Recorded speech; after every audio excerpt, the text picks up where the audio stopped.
Good afternoon, and welcome to another edition of Out and About in Calaveras County and the showcasing of another new listing. Today we're in San Andreas, California at the corner of Roberts Avenue and Pope Street. Situated on 0.14 of an acre, we have approximately 1,200 square feet, 3 bedrooms, 1 bath. Let's take a look.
Good afternoon, and welcome to another edition of Out and About in Calaveras County and the showcasing of another new listing.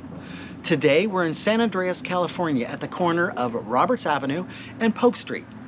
Situated on 0.14 of an acre, we have approximately 1,200 square feet, 3 bedrooms, 1 bath. Let's take a look.